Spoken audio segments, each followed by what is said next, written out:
same tree that I hunted yesterday afternoon, and had a small buck come by me.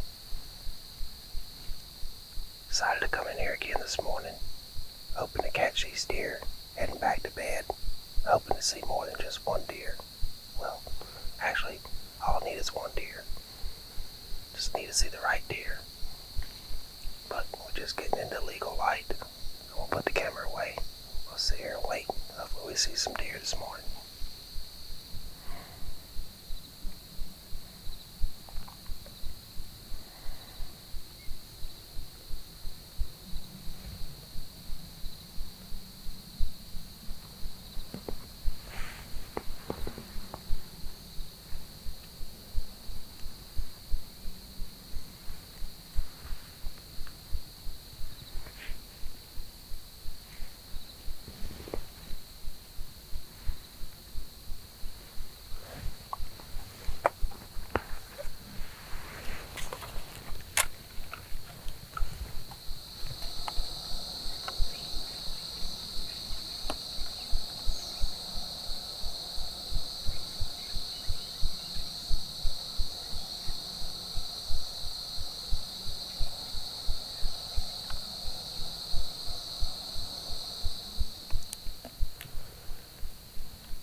I don't know if she winded me or what. I'll have to go back and review the footage. But I was checking, I think I was checking my camera. I heard something, I looked over my shoulder. Yeah. Doe running off. Looked like she was running sideways and not away from me, but anyway, it's dead calm and my scent's just dropping. She looked like she was circling around, so I'll keep an eye out for her, see if she comes back around this way.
I don't know if that deer winded me or what. It's possible. See, it's kind of drifting this way. She was off to the left a little bit, but my scent's been probably drifting that way all morning and pulling over there, and she probably caught a little whiff of it. I thought she was going to come on around. She started walking, and then she snapped her head back and looked that way, and then turned and took off. So I don't know if she saw another deer or what. But while I'm watching her, I looked up to a gap, and I saw another deer coming. Anyway, it may come this way. They're all trying to come around, but it's just dead calm this morning. The wind was supposed to be favorable. There's just no wind this morning. Well, it's been a pretty active morning so far. At least 4 deer, possibly 5. The first deer I saw may have been one of those fawns, but I think it was actually bigger, so it's probably a different deer. I'll have to go back and look at the footage. And then I had that other doe come out, darker in shade. It was an adult doe, and it ended up back at the woods and heard it blow once or twice. And then I had this other doe come across the little gap, and it ended up having 2 fawns with it. So I'm guessing that was 5 different deer I saw. And I don't know if the wind's supposed to be blowing this way, but it was dead calm this morning, and it was kind of drifting that way. And I don't know if they were smelling my thermals pulling that way. It's also possible they smelled me where I hunted a couple days ago.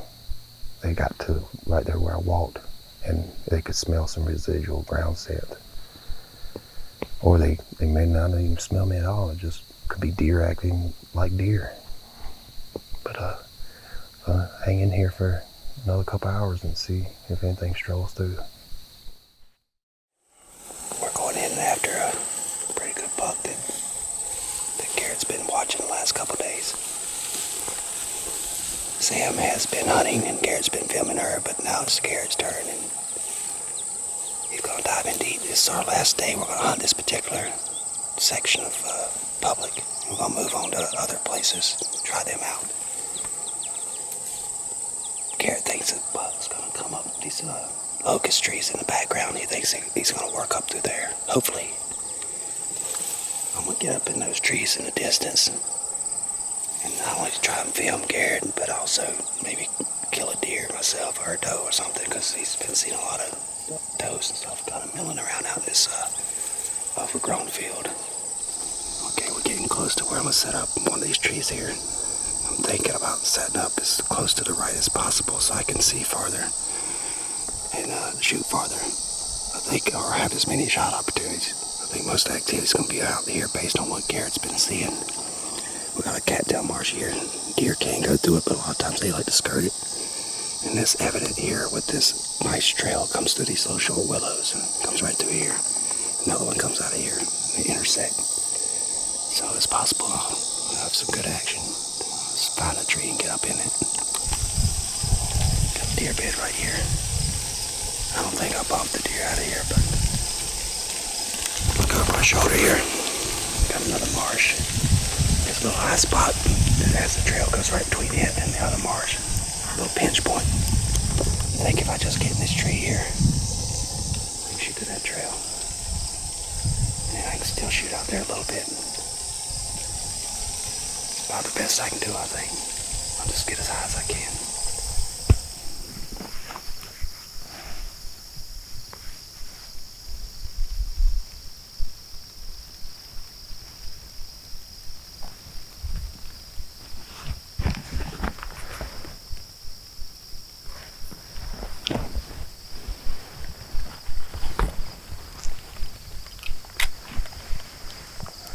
First doe out here.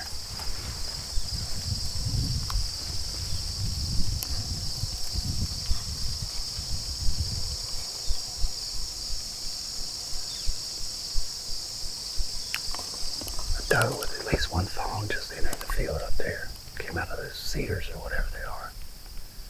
Kind of feeding to the right. Kind of actually turning this way a little bit. I'll keep an eye on them, see which way they go.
we're down to the last 20 minutes of legal light.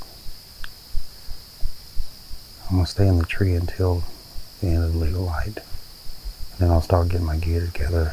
And I guess Garrett and Sam will meet me over here. I'm not sure about the shot. It was low, but I thought it was, front to back it was right. But when I saw it go in, I saw stuff shoot out that almost looked like stomach content. But I don't think I was that far back. But sometimes what you see, or think you see, can be deceiving. If we go over there real slowly, I'm hoping she's laying there dead, because instantly she got right here and she laid down. Yeah. Well, not instantly, she stood there for a little bit, wiggling her tail, and then she laid down. So let's just keep this right here at the hit site. There's blood on the cattails.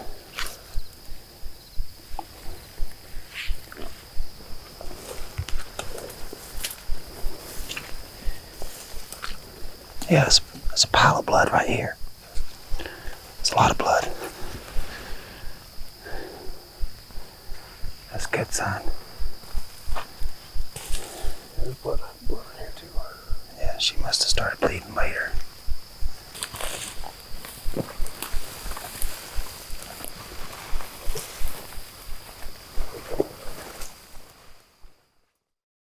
We've been tracking Shane's deer. Initially it looked pretty promising. There was a bunch of beds all in rapid succession. Good red blood. But we've been following this track now for a little over 200 yards. Yeah, the fact that I hit her low, like you said, the blood looked promising at first, and I saw her bed down, almost immediately several times, and I thought that's where we were going to find her. But we got good blood. It started to peter out a little bit, and that's got me a little worried. So I think we're just going to head out. It's supposed to be really cool tonight, plus we're down in this little bottom, so it's going to even be cooler here. I think the meat will be fine even if she's dead now. We're going to head back. We got about 1.5 mile hike back out, and get back at it in the morning.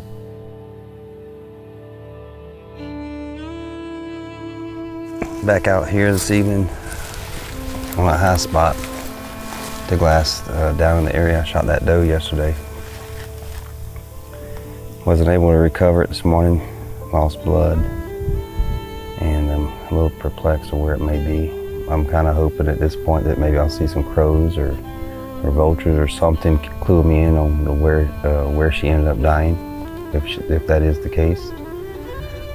I actually reached out to another deer tracker, had a dog that tracks deer. My dog, unfortunately, is an 18-hour round trip to get here. This fella here was 3 hours away, but it was too far for him.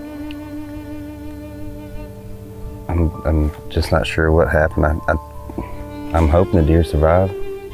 Realistically, I don't think it will. But at any rate, I'm gonna sit here and glass this evening, and I think I'm gonna cut my trip short this week. It just kind of took the wind out of my sails. I don't like losing deer.